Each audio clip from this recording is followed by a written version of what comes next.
하나님 말씀은 갈라디아서 3장입니다.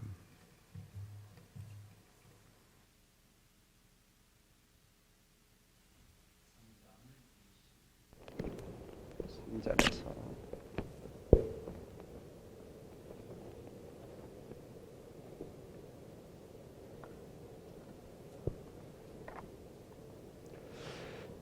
23절에서 29절까지 같이 읽도록 하겠습니다. 시작. 믿음이 오기 전에 우리는 율법 아래에 매인 바 되고 계시될 믿음의 때까지 갇혔느니라. 이같이 율법이 우리를 그리스도께로 인도하는 초등교사 우리로 하여금 믿음으로 말미암아 의롭다함을 얻게 하려 함이라. 믿음이 온 후로는 우리가 초등교사 아래 있지 아니하도다. 너희가 다 믿음으로 말미암아 그리스도 예수 안에서 하나님의 아들이 되었으니 누구든지 그리스도 합하기 위하여 세례를 받은 자는 그리스도로 옷 입었느니라. 너희는 유대인이나 헬라인이나 종이나 자유인이나 남자나 여자나 다 그리스도 예수 안에서 하나이니라. 너희가 그리스도의 것이면 곧 아브라함의 자손이요 약속대로 유업을 이을 자니라. 아멘. 오늘 말씀의 제목은 믿음이 오기 전과 후. 믿음이 오기 전과 후. 자, 우리가 예수 믿는 하나님의 자녀가 되었다는 것은 엄청난 은혜요 특권입니다. 이 바울은 이 갈라디아 성도들에게 계속해서 이야기하고 싶은 게 뭐냐면, 바울이 얘기하고 싶은 것은 뭐냐면, 정말 너희들은 정말 예수 안에 있다는 것이, 예수 믿었다는 것이, 그리스도 안에 있다는 것이 너희들 얼마나 귀한 건 줄 아느냐, 얼마나 엄청난 특권이 있는 줄 아느냐, 얼마나 그게 복인 줄 아느냐. 그런데 너희는 자꾸만 그 복을 차버리고 자꾸 율법으로 왜 나가려고 하느냐. 그래서 3장 1절에서 바울이 얘기했던 것도 그런 겁니다. 3장 1절 보시면 어리석도다 갈라디아 사람들아, 예수 그리스도께서 십자가에 못 박히신 것이 너희 눈에 밝게 보이거든 누가 너희를 꾀더냐. 자, 이 속에 우리는 뭐가 들어있냐. 이 속에 바울의 갈라디아 성도들을 향한 안타까운 마음이 있는 거죠. 이것은 오늘 우리를 향한 메시지이기도 하는 거죠. 오늘 우리가 살아가면서 우리 안에 이 십자가와 복음에 대한 감격을 잊어버리고 자꾸 뭔가 세상에 다른 것을 쫓아 살려고 하는, 자꾸 율법주의자가 되려고 하는 이런 것들에 대한 안타까움입니다.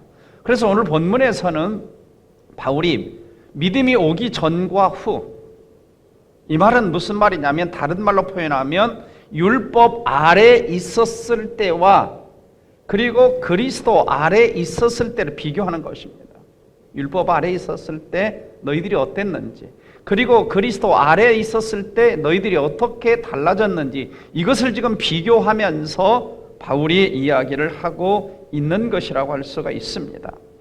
사실 그렇죠. 우리가 예수를 믿는다라고 하는 것, 우리가 그리스도를 믿는 믿음을 가졌다라고 하는 것이 얼마나 좋은 거냐라고 하는 거죠. 그래서 우리에게는 엄청난 뭐가 주어졌냐? 믿음을 통해서 하나님의 은혜가 주어졌고, 그 은혜로 말미암아 우리에게 엄청난 특권이 주어진 거죠, 사실은. 자, 은혜라고 하는 것은 뭐냐면, 내가 이 지옥 자식이었는데 내가 뭐예요? 천국 백성이 된 것이고, 내가 마귀의 소속이었는데 하나님의 소속이 된 거죠. 내가 율법에 속박되었는데 내가 자유를 얻은 겁니다. 다 이 뭐예요? 하나님 은혜로 주어진 거죠. 그래서 내가 뭐가 된 겁니까? 하나님의 자녀가 된 거예요. 하나님의 상속자가 된 것입니다. 엄청난 우리에게 은혜와 특권이 주어졌고, 예수 이름을 사용할 수 있는 엄청난 우리에게 특권들이 주어졌죠. 자, 그 기준이 뭐냐? 믿음이라고 하는 걸 본문에서 얘기하고 싶은 것이 믿음이라고 하는 것입니다. 그래서 믿음이 온 이후로, 믿음이 오기 전과 믿음이 온 후 이후로라고 하는 것을 표현을 하고 있는 거죠. 믿음이 오기 전과 후를 나누고 있습니다. 자, 23절을 보시면 자, 믿음이 오기 전에 또 믿음이 25절 보면 믿음이 온 이후로는 그 차이가 엄청나다는 겁니다. 엄청나다는 거예요. 예. 자, 그러면 여기서 먼저 그 믿음이 뭐냐? 자, 영어 성경은 this faith라는 표현을 씁니다. 이 믿음이라는 표현을 쓰고, 또 어떤 성경은 that faith, 그 믿음이라기도 하고, 어떤 성경은 여기 이제 보면은 관주가 B라고 붙어 있죠. 관주가 B라고 영어 성경에는 붙어 있는데, 예수 그리스도에 대한 믿음, 또 예수 그리스도의 신실함. 그러니까 여기서 믿음이라고 하는 것은 이 두 가지로 표현할 수가 있습니다. 하나는 인간의 측면에서, 우리 측면에서 우리가 예수님에 대한 믿음을 말하는 거야. 내가 예수님을 믿은 다음부터는, 그래서 내가 예수를 믿기 전과 믿은 후와 이렇게 또 표현할 수 있고, 여기서 또 본문에서는 믿음을 뭐라고 표현할 수도 있냐면, 한마디로 말해서 예수 그리스도라고도 표현할 수가 있어요. 예수 그리스도가 오기 전에는, 예수 그리스도가 오신 후에는, 이런 양면성으로 오늘 본문에서 우리가 좀 보고 진행을 합니다. 그래서 믿음이 오기 전에, 이러한 믿음을 내가 갖기 전에, 그 믿음을 갖기 전에, 예수에 대한 믿음을 갖기 전에, 구원에 이르는 믿음을 갖기 전에, 하나님의 사랑과 용서를 깨닫는 그 믿음을 갖기 전에는 뭐에 있었다? 율법 아래 있었다 그럽니다. 율법 아래 뭐 했다 그럽니까? 율법 아래 갇혔다 그랬죠. 율법 아래 갇혔다. 율법 아래 갇혔다 그랬습니다. 율법 아래 갇혔다. 율법 아래 갇혔다라는 표현을 쓰고 있죠. 율법 아래 갇혔다. 그러니까 율법에 매였다라고 하는 말이 미완료형입니다. 미완료형. 그러니까 우리가 예수를 만나기 전에는, 믿음을 갖기 전에는 지속적으로 율법 아래에서 감시를 받으면서 감옥에 갇힌 채 생활을 해왔다라고 하는 거죠. 그래서 그렇게 생활을 하다가 언제까지 그렇게 갇혀 있었냐? 계시될 믿음의 때까지. 자, 계시될 믿음이라고 하는 것은 곧 아까 표현한 것처럼 예수 그리스도를 계시하신 것이죠. 보내주신 것입니다. 그러니까 계시될 믿음의 때라고 하는 것은 우리에게 믿음을 주셨을 때까지, 또는 예수 그리스도를 보내주셔서 우리가 예수 그리스도를 믿을 때까지 우리는 뭐에 갇혔냐? 율법 아래 갇혔다라고 이야기를 하고 있습니다. 율법 아래 갇혔다. 이게 갇혔다라고 하는 것은 예를 들자면 무장한 군인을 시켜서 어떤 감옥에 갇힌 죄수들이 도망가지 못하도록 지키고 있는 거죠. 그러니까 우리는 그리스도 안에 있기 전에 어디냐? 율법 아래서 도망가지 못하도록 율법의 지배를 받으며 율법의 저주를 받으며 모든 이런 갇혀 있었던 거죠. 갇힌 존재. 그래서 이걸 율법의 속박이다 그러죠. 율법의 속박이다. 그래서 전에 말씀을 드렸었죠. 우리가 주일 설교에서 자, 진리가 너희를 자유케 하리라고 했을 때 우리 예수님께서 자유케 한다고 하는 것 중에 하나가 뭐냐? 율법의 속박에서 우리를 자유케 하셨다. 그래서 우리가 바울 서신을 보면 이 율법과 은혜, 율법과 믿음과의 관계를 갈라디아서, 로마서에서 가장 많이 표현을 하고 있는 것입니다. 자, 두 번째는 자, 24절을 보면 자, 이같이 율법이 우리를 그리스도께 인도하는 초등교사가 되어. 자, 율법의 역할이 뭐냐? 자, 율법에 굉장히 중요한 역할이 하나가 나오는데, 율법의 역할이 하나가 나오는데 그 역할이 뭐예요? 자, 그리스도께 인도하는 역할을 하는 거예요. 그리스도는 아니에요. 그리스도를 좀 생각나게 하고 그리스도에게로 가도록 이끄는 그 역할을 누가 하냐? 이 갇혀 있으니까 너무 힘든 거죠. 너무 고통스러운 겁니다. 잘못한 거 매도 맞고. 그런데 누구를 생각나게 하느냐? 이 율법이라고 하는 것이 그리스도를 생각나게 하는 그런 역할을 하는 거예요. 그래서 율법이 무슨 역할을 하느냐면 뭐라고 그러냐면 여기서 초등교사라는 표현을 씁니다. 초등교사. 자, 옛날에는 개역 한글판에는 이 초등교사를 뭐라고 번역해 놨어요? 참 어려운 말로 몽학선생이라고 번역해 놨죠. 몽학선생. 제가 가진 NIV 성경에는 뭐라고 번역을 했냐면 가디언이라고 배워서 가디언. 가이드를 해주는 사람. 자, 이게 이제 헬라어 언어가 뭐냐면 이 헬라어 언어가 파이다고고스라고 하는 단어입니다. 파이다고고스라고 하는 말은 이 두 단어가 합해서 된 건데 파이도스와 고고스라는 단어가 합해서 파이다고고스가 된 겁니다. 이 파이도스라는 말은 아주 철없는 말썽꾸러기 아이, 통제가 잘 되지 않는, 그래서 막 그냥 그릇도 엎어버리고 그냥 막 이렇게 분별하지 못하는 그 어린아이를 말하는 거예요, 이 파이도스가. 그리고 고고스란 말은 인도자, 가이드라는 뜻입니다. 가이드. 그러니까 파이다 고고스란 말은 무슨 뜻이냐면 어린아이를, 철없는 어린아이를 인도해 주는 사람이란 뜻입니다. 그러니까 여기서 초등교사라는 말은 우리가 머릿속으로 자꾸 초등학교 선생님 이렇게 생각할 수가 있는데, 초등학교 선생님 개념보다는 정말 철없는 망나니 같은 그 철없는 아이, 아무것도 분별하지 못한 이런 아이를 인도해서 철든 아이로 키워주는 사람이 누구냐? 이게 파이다 고고스라고 하는 역할이죠. 그래서 영어 성경을 보면은 영어 성경에는 여러 개로 번역이 돼서 어떤 영어 성경은 튜터라는 말로 번역을 하기도 했습니다. 튜터라는 말로 번역을 하기도 하고, 어떤 영어 성경에는 트레이너라고 번역을 하기도 하고, 어떤 영어 성경에는 커스토우디언, 우리말로 표현하면 뭐냐면 후견인, 관리인, 보호자, 이런 뜻이죠. 그러니까 여기서 초등교사는 어떤 사람이냐면 율법을 초등교사로 표현하고 있잖아요. 율법을 초등교사로. 그러니까 우리를 그리스도께로 인도하는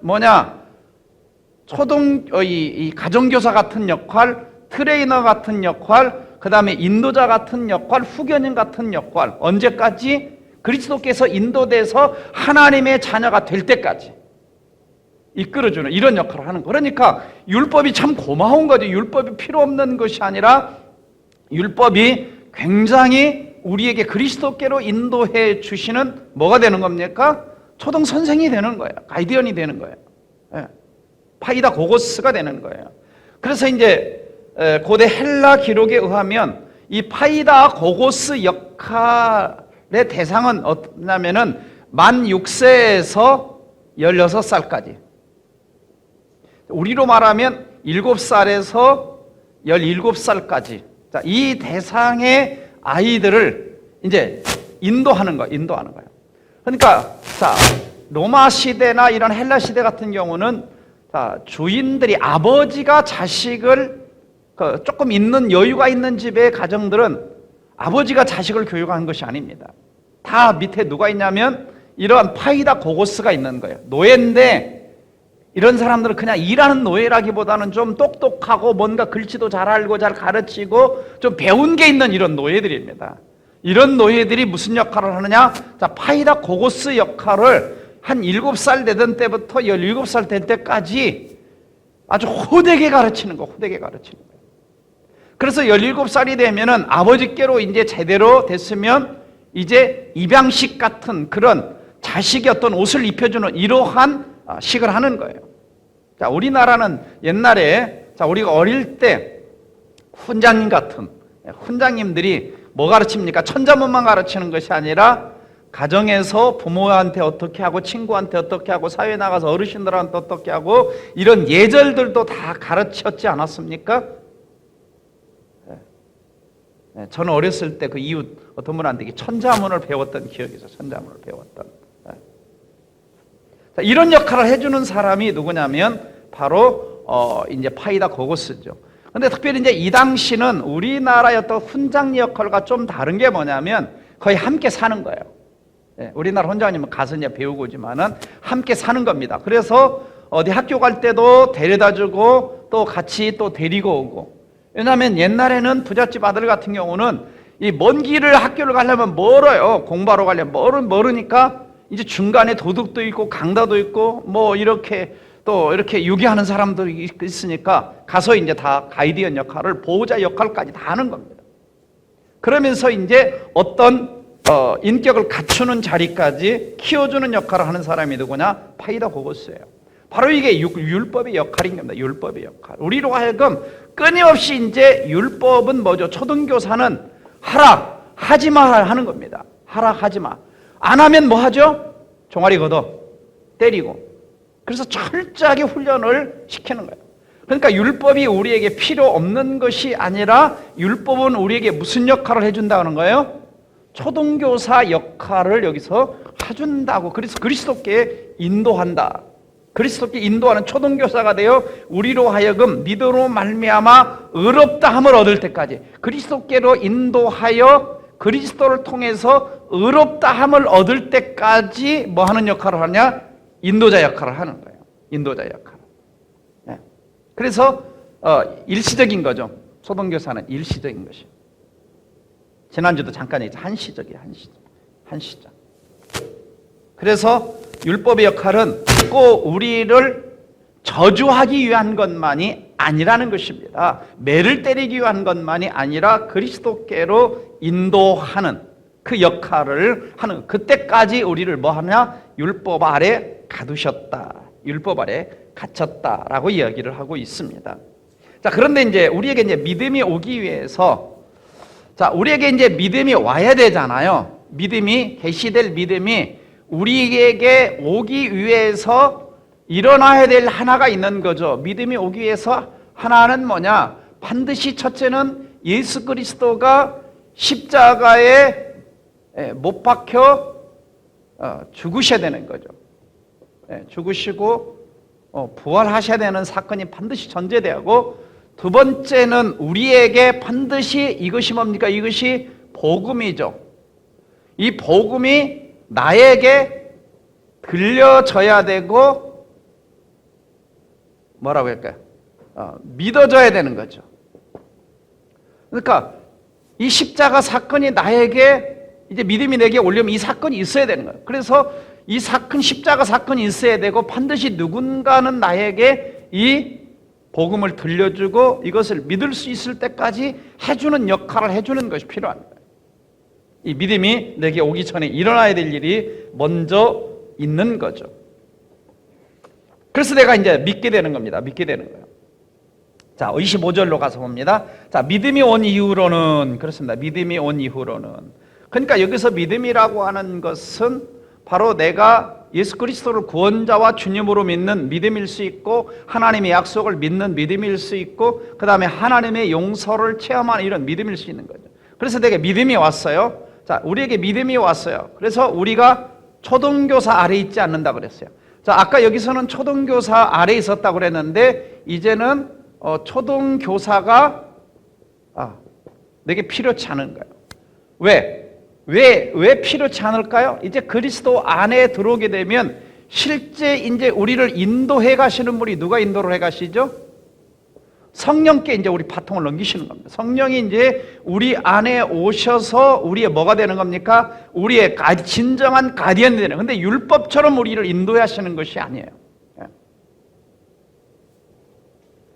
초등교사 안에 있지 않는 거죠.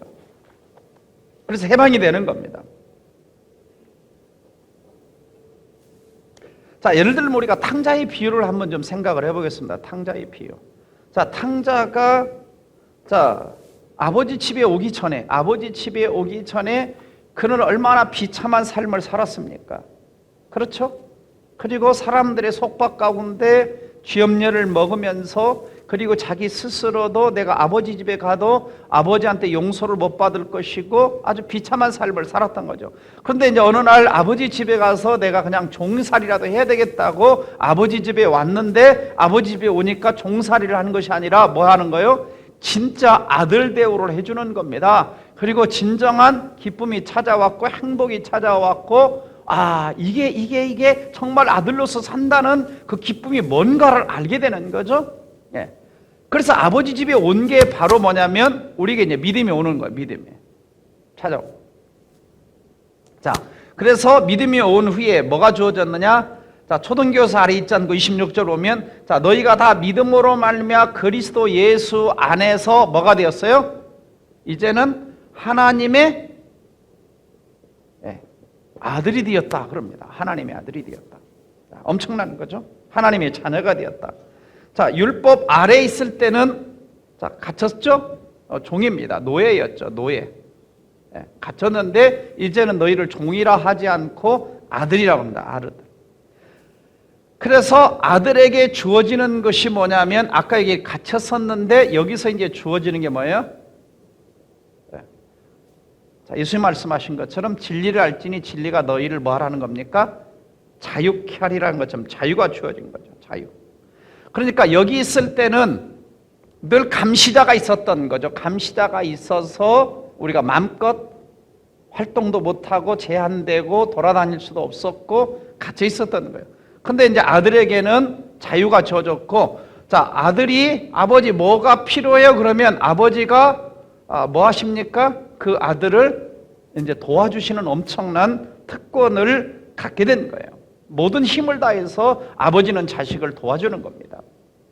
그러니까 우리는 요한복음 1장 12절에서 자, 영접하는 자, 그 이름을 믿는 자들에게 하나님의 자녀가 되었다는 그 권세를 주셨다는 이것이 엄청난 특권인데 정말 많은 그리스도인들이 그걸 누리지 못하고 살아가고 있는 거죠. 자, 우리가 하나님 아버지 앞에 가서 기도할 때 이 특권을 가장 잘 누릴 수가 있습니다. 그래서 우리는 하나님 아버지 앞에 기도하며 구할 때 구걸하듯이 구하는 자가 되어서는 안 되는 거죠. 당당하게 아버지 앞에 우리는 우리의 필요한 것을 요구할 수가 있는 거죠.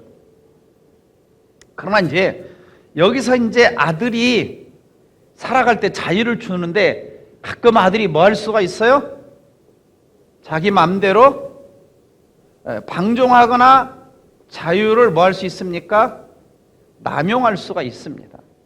그래서 아들한테는 노예처럼 부리지는 않지만 뭐 한다 그러죠? 히브리서에서 아들한테는 징계를 하신다라고 말씀을 하고 있는 것입니다. 자, 그 다음에 27절. 자, 그 다음에 믿음이 온 이후로 하나님의 아들이 됐어요. 근데 사실은 연결이 26절과 27절은 연결되는 겁니다. 연결되는 거예요. 그래서 누구든지 그리스도와 합하기 위하여 세례를 받은 자는, 자, 여기서 세례를 받았다라고 하는 것은 뭡니까? 자, 우리가 갈라디아서 2장 20절 말씀이 생각나죠? 내가 그리스도와 함께 십자가에 못 박혀 뭐 했다 그러죠? 죽었다는 것. 이게 세례받은 겁니다. 이게 세례받은 거예요. 그러니까 우리가 그리스도와 합하여 세례를 받았다는 것은 내가 없어지는 겁니다. 내 자아가 깨지고 옛사람이 죽어지고 옛사람이 녹아지는 거죠. 그리고 이제 내 안에 누가 사시는 겁니까? 그리스도와 내가 뭐가 됐냐? 하나가 되었고, 그러면서 내 몸에다가 뭘 입혀주셨느냐? 그리스도의 옷을 입혀주셨다라고 하는 거예요. 굉장히 중요한 이야기입니다. 그리스도의 옷을 입혀주셨다. 그러니까 우리에게서 자, 이제 율법의 옷을 벗겨주신 거죠. 율법에 노예된 옷을 벗겨주고 율법에 속박된 것을 벗겨주고 율법에 저주된 옷을 다 벗겨내시고 그리스도 하나님의 아들 된 자유의 옷을, 그 다음에 기쁨의 옷을, 또 아들의 옷을 입혀주신 것입니다. 그리스도와 같은 지위, 신분을 얻는다는 뜻이죠. 그러니까 로마 사람들은 만 17세, 그러니까 우리로 말하면 만 16세, 17세가 된 소년에게 성인이 되었다는 표시로 입혀주는 뭐가 있냐? 예복이 있었습니다. 그래서 성인을 이제 16살 되면. 그래서 우리가 율법에 있다가 아들이 되었을 때 하나님이 우리에게 입혀주신 옷이 뭐냐? 그리스도의 옷이라는 거예요. 그리스도의 옷. 그리스도의 옷. 자, 여러분 영화 배너라는 영화가 기억나실 겁니다. 배너. 자, 배너라는 영화를 보면 자, 그 해군의 그 제독을 이제 배가 노예선 해군의 제독을 파손났을 때 이 배너 주다 배너가 해군 제독인 아리우스를 건져냅니다. 건져내서 구사일생으로 둘이 살아나죠. 그리고 이제 나중에 로마로 갔을 때 이제 이 아리우스가 배너를 뭐로 삼아요? 자기 배너를 양아들로 삼지 않습니까? 양아들로 삼으면서 이 아리우스가 자기 손에 끼고 있던 무엇을? 도장을, 인장 반지를. 이 반지를 누구에게 끼워줍니까? 자, 배너에게 끼워줍니다. 배너에게. 자, 이게 뭐냐면 이게 입양식이에요. 입양식. 배너에게 끼워줘요. 입양식. 그 입양식을 했다는 것은 뭐냐면 이제부터 너는 진짜 내 아들과 똑같은 아들의 자격을 갖게 되고 나중에 내 모든 유산을 너가 다 물려받을 자격이 있다라고 하는 겁니다. 네, 물려받을 자격이 있다라고 하는 거죠. 바로 이제 이 파이다 고고스의 역할은 뭐냐면 어디까지 역할을 하는 거냐면 하나님의 아들 입양식 하기 전까지 역할을 파이다 고고스가 역할을 하게 되고 역할은 이제 인수인계를 딱 해주고 하나님의 아들이 되면 그때부터는 이제 성령이 인도자가 되고 하나님의 아들로서 하나님이 친히 인도에 가시는 그래서 입양식을 하게 되는 거죠. 입양식을 하게 되는 거죠. 그 입양식을 하게 되는 것이 뭐냐? 우리에게 뭘 입혀주신 거냐? 그리스도로 옷을 입혀주셨다.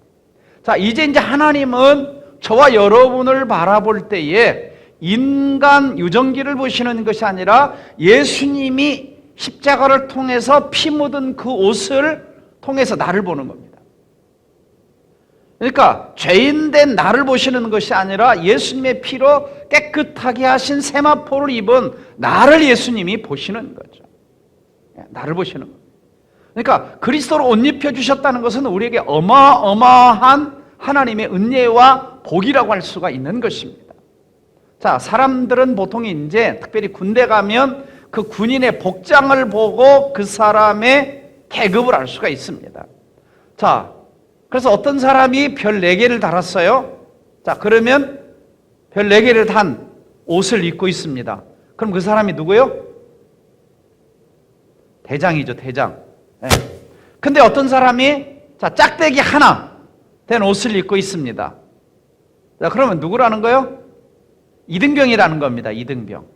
제가 군대 가서 헷갈렸던 게 뭐냐면 2등병이면 짝대기가 2개고 1등병이면 짝대기가 하나인 줄 알았는데 2등병이 짝대기가 하나고 1등병이 짝대기가 2개고 3등병이 짝대기 3개고 병장이 짝대기 4개고 우리 때는 이렇게 짝대기 3개에다가 깔구리 하나 이게 이제 이렇게 있었는데 이게 나중에 이제 바뀌었어요. 그러니까 어떤 옷을 입었느냐에 따라서 그 사람의 신분을 나타내 주는데 이제 여러분의 신분은 뭐냐? 예수 그리스도로 옷 입은 사람들이에요. 이 옷은 얼마나 비싼 옷이냐면 예수님의 생명을 지불할 만큼 비싼 옷인데 너무 비싸니까 우리가 사서 입을 수가 없기 때문에 하나님은 우리에게 공짜로 은혜로 선물로 입혀주신 옷입니다. 그래서 우리는 항상 어디를 다니든 누구를 다니든 어떤 상황이든 나는 어떤 사람이다. 예수 그리스도로 옷 입은 사람이라고 하는 자부심, 긍지가 있기를 주님의 이름으로 축복합니다. 놀라운 거예요. 그래서 우리는 이 지구상에서 가장 존귀한 하나님의 자녀가 된 것입니다. 네. 근데 자꾸 지금 이제 갈라디아 성도들은 예수님이 입혀주신 이 옷을 자꾸 벗어던지고 뭘 입으려고 하는 거예요? 율법의 옷을 입으려고 하는 겁니다. 지금 율법의 옷을. 그러니까 바울이 너무 안타까운 거예요. 너무 안타까워. 율법의 옷을 입으면 하나님을 만날 수 있겠어? 없겠어요? 없어요. 다시 양 잡고 소 잡고 해서 이렇게 돼야 되는데 그럴 수 없는 거죠. 그럴 수 없는 거예요. 바울이 너무 안타까운 겁니다. 그래서 그리스도로 옷 입었다는 것은 또 뭐라고 할 수 있냐면은 예수님이 하나님이 우리를 볼 때 누구처럼 보냐? 예수님처럼 보는 거예요. 예수님이 가신 권리와 자격 이것을 우리에게 뭡니까? 다 주는 거예요. 그래서 예수님이 이런 말씀을 하시죠. 너희가 지금까지는 내 이름으로 구하지 않았으나 이제는 내 이름으로 무엇인지 구하면 뭐 한다 그랬어요? 내가 주리니 너희 마음의 기쁨이 충만하리라. 이렇게 말씀하시죠. 그 다음에 세 번째는 자, 그 다음에 28절입니다. 자, 너희는 유대인이나 헬라인이나 종이나 자유인이나 남자나 여자나 다 그리스도 예수 안에서, 네 번째는 뭐냐? 믿음이 온 이후로 모든 그리스도 안에 있는 자는 뭐다? 하나다는 겁니다. 하나다. 굉장히 중요한 개념입니다. 네. 자, 이것은 굉장한 중요한 하나의 선언입니다. 자유선언이기도 하고 하나됨의 선언이기도 하는 것이죠. 네. 자, 이 당시 바울이 이러한 선언을 했다는 것은 엄청난 겁니다. 사실상은. 왜냐? 잘 보세요. 유대인이나 헬라인, 이게 둘이 비교하는 거예요. 유대인과 헬라인. 그러면 헬라인 그러면 뭡니까? 이방인이란 뜻이죠. 여기서는 이방인. 그러니까 유대인과 이방인이 하나가 되었다? 이건 엄청난 사건이에요. 또 종과 자유인, 다시 말하면 노예와 로마 시민이 하나가 되었다? 그리스도 안에서 엄청난 거죠. 남자나 여자가 다 그리스도 안에서 하나가 되었다? 이 당시에는 파격적인 겁니다. 우리가 성경을 보면 알지만 여자는 그냥 기적 현장에 있어도 그 숫자도 안 치고 아이들도 숫자도 안 치던 그런 시대였잖아요. 자, 이런 시대에 바울이 유대인과 헬라인이 하나고 종과 시민이 자유인이 하나고 남자와 여자가 평등하고 하나라고 하는 선언은 파격적인 선언인 겁니다. 파격적인 선언. 자, 이 선언은 역사 속에 어떤 면에서는 가장 위대한 인종차별을 없애고 계급사회를 없애고 남녀 차이를 없애는 위대한 어떤 자유선언이라고 할 수가 있는 거죠. 바로 이 선언으로 인해서 노예제도가 없어지고 다 이 검투사 제도라든지 어린아이나 여자들을 무시하는 이런 제도들이 바로 바울의 이러한 말씀의 선언을 통해서 이 세상에 변혁이 일어나는 겁니다. 변혁이 일어나는 겁니다. 사람들은 꼭 이런 거 가지고 할 때 꼭 차별금지법을 가지고 또 들려고 합니다. 근데 그거하고는 좀 여러분 틀린 내용이에요. 네. 한번 생각을 해보세요. 이 당시에 자, 한 예배당에서 이방인과 헬라인이 같이 예배를 드린다?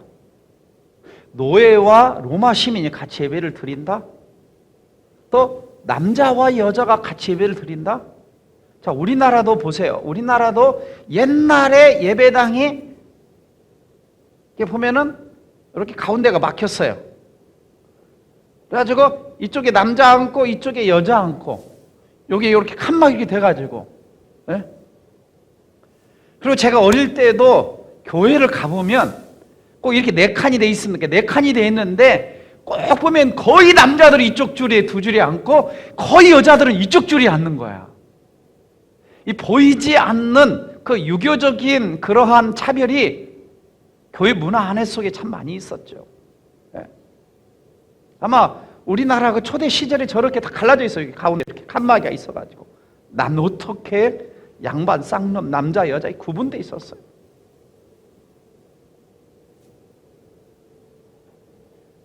정말 위대한 선언이라고 할 수가 있는 겁니다. 네. 그 다음에 마지막으로 자, 너희가 그리스도의 것이다 그럽니다. 너희가 그리스도의 것이다. 네. 그리스도의 것, 그리스도의 소유란 말이죠. 근데 이걸 똑같이 뭐라고 얘기하고 있냐면 아브라함 자손 그럽니다. 아브라함의 씨 자손. 그 다음에 똑같이 아브라함의 상속, 복을 이어받을 자다라고 이야기를 하고 있죠. 그리스도에게 속한 자가 되었다는 것들입니다. 그리스도의 것이란 그리스도에게 내가 속한 자가 되었다. 내 소속이 이제는 마귀 소속이 아니고 사탄의 소속이 아니고 세상의 소속도 아니고 우리는 하늘나라 시민권을 가진 그리스도의 소속이다. 믿음이 온 이후로. 그러니까 어떤 면에서 이것은 우리의 하나님 백성의 정체성을 정확하게 바울이 짚어주고 있는 하나님 백성의 정체. 내가 누구냐? 내가 누구냐? 하나님의 자녀다. 내가 누구냐? 그리스도로 옷 입은 자다. 내가 누구냐? 그리스도 안에 우리 모두는 하나가 된 차별이 없는 천국 백성이다. 내가 누구냐? 그리스도의 소유다. 그리스도께 소속된 사람이다. 우리의 정체성을 분명하게 얘기해 주죠. 바울이 안타까우면 그겁니다. 자꾸 이 정체성을 잃어가는 거예요. 뭐 때문에? 율법주의자들 때문에. 제가 주일날에도 말씀드렸죠. 오늘날 점점 이 절대 진리가 없어지고 있어요. 그러니까 절대 진리가 없다는 것은 지금 이러한 사상을 무시해버리는 겁니다. 무시해버리는 거예요. 점점 이 땅에 뭐가 들어옵니까? 종교다원주의, 상대주의, 무신론, 휴머니즘, 뭐 이런 것들이 자꾸 들어와서 우리의 신앙인의 정체성을 자꾸 흐려버립니다. 그래서 하나님 안에서, 믿음의 눈 안에서 나를 봐야 되는데 이것을 빼버리고 그냥 인간 자체로 봐버리는 거예요. 인간 자체로. 신을 제외시키는 겁니다. 그러나 인간은 하나님을 떠나서는 진정한 행복을 발견할 수가 없고 진정한 내 자신이 누구인가, 어디서 와서 왜 살고 어디로 가는가를 발견할 수가 없는 겁니다. 정체성이 없어져요.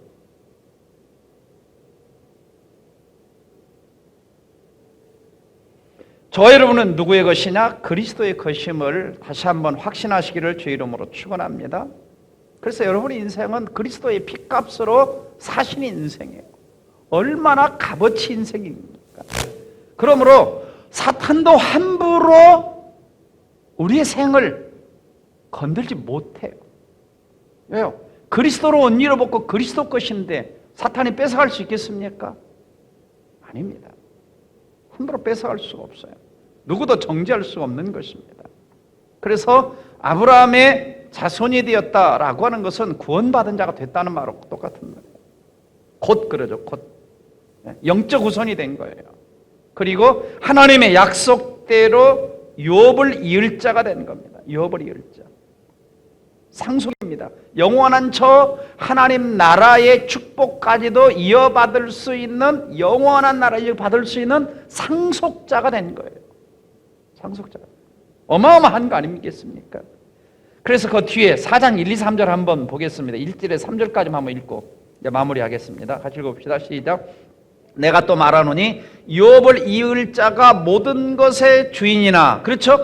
유업을 이을 자가 모든 것의 주인이나, 그러나 어렸을 동안에는 종과 다름이 없어서 그 아버지가 정한 때까지 후견인과 청지기 아래 있었나니, 후견인과 청지기가 앞에 있던 누구를 말하는 거예요? 초등교사를 말하는 거예요. 몽학선생을 말하는 거예요. 이와 같이 우리도 어렸을 때는 이 세상의 초등학문 아래에 있어서, 율법 아래에 있어서 이 말입니다. 종노릇하였더니 때가 참에 그 아들을 보내사, 바로 이겁니다. 아까 그 아들을 보내사 이야기를 하는 거예요. 이 부분 이제 다음 주도 살펴보겠지만, 그러니까 우리가 초등교사 아래 있던 우리가 자유를 얻는 겁니다. 그래서 믿음 오기 전에 우리는 율법 아래 갇혔고 초등교사 아래에 갇혔지만, 그러나 이 율법이 필요 없는 것은 아니라 우리를 누구에게? 그리스도께로 인도해 주어서 이제는 초등교사 아래에 있지 않고 초등교가 우리를 인도하는 것이 아니라 이제 우리는 성령이 우리를 인도해 주시고 하나님의 아들이 되었고, 하나님의 아들과 자유를 얻었고, 하나님의 아들이니까 하나님이 필요하면 언제든지 도와주시고 그리스도로 옷 입었기 때문에 하나님은 저와 여러분을 볼 때 이제 항상 예수님처럼 보는 거예요. 예수님처럼. 예수님 보듯이 우리를 보는 겁니다.